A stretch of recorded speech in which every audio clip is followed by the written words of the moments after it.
আৰু মোৰ লগত মোৰ দেউতাৰ লগত যিখিনি হ'ল যাতে আৰু কাৰো লগত নহওক। ৰোগীৰ জীৱন নহয়, এটা মাছৰ ভোজেহে পালে প্ৰাধান্য। মাছৰ ভোজ খোৱাত তেওঁলোক ব্যস্ত।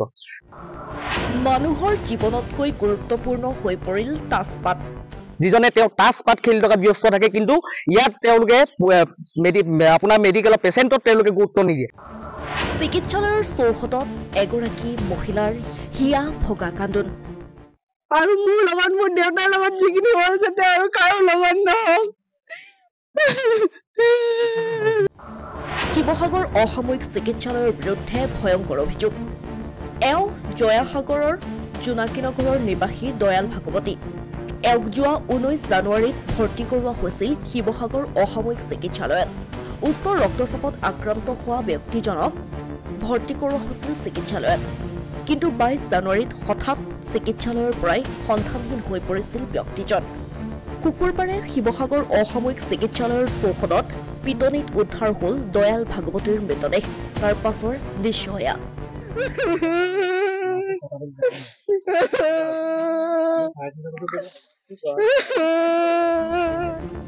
এই ঘটনাৰ পাছতেই চিকিৎসালয় কৰ্তৃপক্ষৰ বিৰুদ্ধে উঠিছে ভয়ংকৰ অভিযোগ। ৰোগীগৰাকী সন্ধানহীন হোৱাৰ লগে লগেই পৰিয়ালৰ লোকে চাব বিচাৰিছিল চিকিৎসালয়খনত থকা চিচি কেমেৰাৰ ফুটেজ। কিন্তু চিকিৎসালয় কৰ্তৃপক্ষই চিচি কেমেৰাৰ ফুটেজ চাবলৈ নিদিলে। কিদৰে কৰে চিকিৎসালয় কৰ্তৃপক্ষই শুনক জীয়ৰীৰ মুখেৰে। ঘৰৰ মানুহে ইয়াতে চিচিটিভি ফুটেজত চাব বিচাৰিছিলে, চিচিটিভি ফুটেজটো নেদেখালে। তেওঁলোকে দেখাব নিবিচাৰিলে, ক'লে কি আমাৰ মানে কিবা চুৰ ডকাইত হলেহে আমি বোলে চিচিটিভি ফুটেজ চাওঁ। ইপিনে আৰক্ষীয়েও চিকিৎসালয়ৰ পৰা সন্ধানহীন হোৱা ৰোগীজনক উদ্ধাৰৰ ক্ষেত্ৰত কোনো ধৰণৰ সহায় নকৰিলে পৰিয়ালটোক। এই অভিযোগ পৰিয়ালৰ।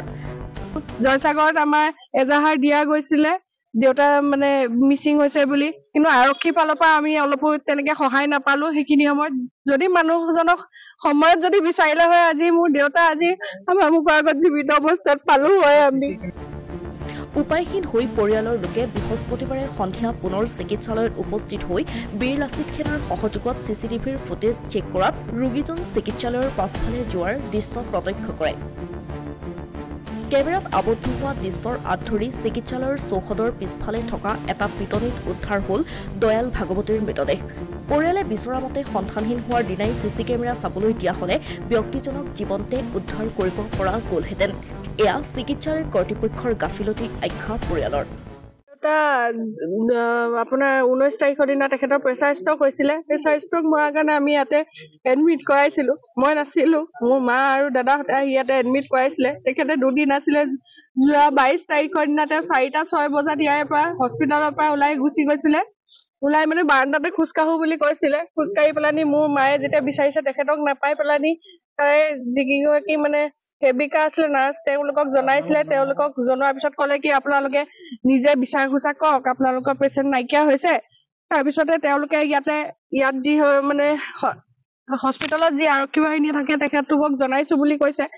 তাৰপিছতে আমাৰ ঘৰৰ মানুহে ইয়াতে চিচিটিভি ফুটেজত চাব বিচাৰিছিলে, চিচিটিভি ফুটেজটো নেদেখালে। তেওঁলোকে দেখাব নিবিচাৰিলে, ক'লে কি আমাৰ মানে কিবা চুৰ ডকাইত হলেহে আমি বোলে চিচিটিভি ফুটেজ চাওঁ। এবাৰ কেমেৰাটো বেয়া বুলি ক'লে। তাৰপিছতো মানে কোনো তেওঁলোকৰ বিচাৰ কুচাৰ নাই। আজি 4 দিন হৈ গ'ল। সেই মানুহজন ঘৰ আহিছে নে আমি বিচাৰি পালো নে নাই, কোনো খবৰ খাতি না আৰক্ষী ফালৰ পৰা কোনো লোৱা নাছিলে, হস্পিটালৰ ফালৰ পৰা আমি সেইখিনি সুবিধা পোৱা নাই।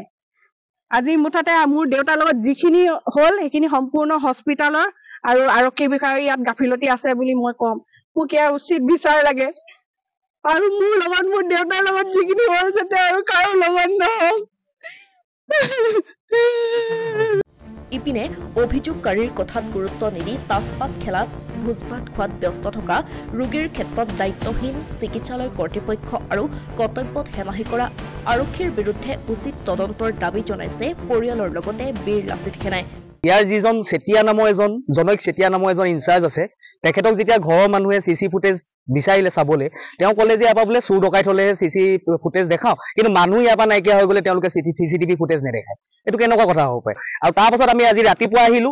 ৰাতিপুৱাৰ পৰা আমি তেখেতলোকক কৈ যে আপোনালোকে চাওক ভালকে বিচাৰ খোচাকক তেওঁলোকে কিবা পৰীক্ষাত পাছ কৰিছে মাছৰ ভোজ খোৱাত তেওঁলোক ব্যস্ত কিন্তু এই মানুহজনক চোৱাত তেওঁলোকে চোৱা নাই তাৰ পাছত আমি যেতিয়া তেওঁলোকক দাবী কৰিলো দাবী কৰাৰ পিছত তেওঁলোকে গৈ মেলি এই মানুহজনক ইতিমধ্যে উদ্ধাৰ কৰিবলৈ সক্ষম হৈছে আৰু এতিয়া আমাৰ কথা হৈছে যে ইয়াৰ উচিত তদন্ত হ'ব লাগিব আমি জিলা উপায়ুক্তক ডাঙৰকে আমি অনুৰোধ জনাই যে উচিত তদন্ত কৰিব লাগিব যিকেইজন দোষী তেওঁলোকৰ শাস্তি কিন্তু পাব লাগিব এই ঘটনাৰ পাছতেই এতিয়া শিৱসাগৰত সৃষ্টি হৈছে তীব্ৰ চাঞ্চল্যৰ চিকিৎসালয়ৰ পৰা এগৰাকী ৰোগী সন্ধানহীন হোৱাৰ পাছতো চিকিৎসালয় কৰ্তৃপক্ষই দেখুওৱা হেমাহিৰ বাবেই এতিয়া শংকাত পৰিছে শিৱসাগৰবাসী ৰাইজ অসমীয়া প্ৰতিদিন ডিজিটেল ডেস্ক